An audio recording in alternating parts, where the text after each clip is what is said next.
Bonjour et bienvenue dans le cœur de l'énergie, animé par Catherine Doxy.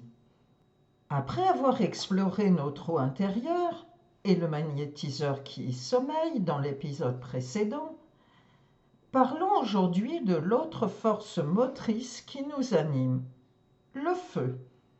Dans l'épisode sur la biophysique, je vous expliquais que le feu, c'est l'électricité qui parcourt les nerfs, c'est la lumière des biophotons. C'est le signal, l'étincelle, l'action. Émotionnellement, le feu est indispensable.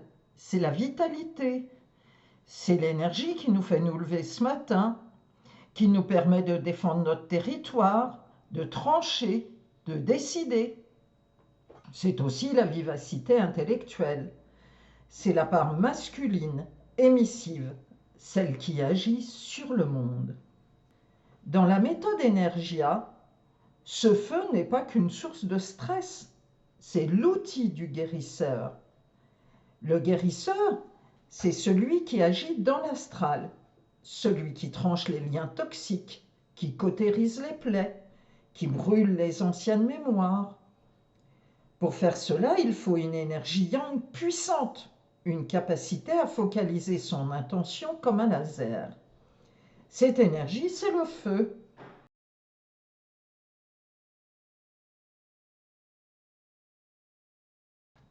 Si vous êtes une personne solaire, énergique, parfois colérique ou stressée, vous avez en vous le carburant du guérisseur. Votre défi n'est pas d'éteindre ce feu, mais d'apprendre à le maîtriser. Sans feu, on est éteint, apathique, en dépression froide. Mais aujourd'hui, le problème majeur de notre société, c'est l'excès inverse, c'est la surchauffe. Quand le feu intérieur n'est plus régulé, il devient un incendie de forêt. Et concrètement, cela se manifeste comment? C'est la colère explosive qui détruit tout sur son passage. Je pense à Thierry, un chef d'entreprise de 55 ans. Un homme brillant, efficace, qui m'a consulté parce que ses équipes n'en pouvaient plus de ses coups de sang. Il me disait: Catherine, ça monte d'un coup, je vois rouge, je dis des choses horribles. Et 5 minutes après, je regrette, mais le mal est fait. Son feu était devenu une arme de destruction massive.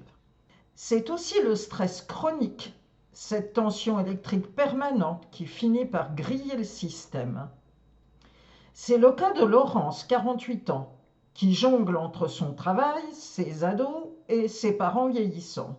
Elle est en surtension permanente, la nuque raide, l'estomac noué.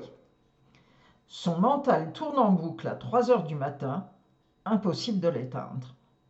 Elle est en train de consumer ses dernières ressources, filant tout droit vers le burn-out. Quand vous êtes en surchauffe comme Thierry ou Laurence, vous brûlez votre propre maison. Votre système électrique est en surtension permanente. Votre potentiel de guérisseur se retourne contre vous. Alors, comment gérer votre feu? Le feu ne se gère pas en le supprimant. Vous tueriez votre vitalité et votre pouvoir d'action, mais en le régulant. Il faut juste un thermostat. La première chose à faire quand vous sentez que ça chauffe trop, c'est d'arrêter d'alimenter le foyer. Arrêtez de ruminer, coupez les écrans qui sont du pur feu mental. Sortez de la situation qui l'active. La deuxième clé, encore une fois, c'est la terre. Le feu a besoin d'être mis à la terre comme une prise électrique pour évacuer le trop-plein de voltage.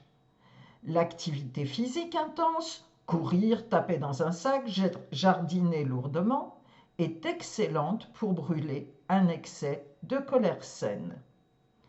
La troisième clé, plus originale, c'est la prière. La prière est le carburant qui éteint le feu.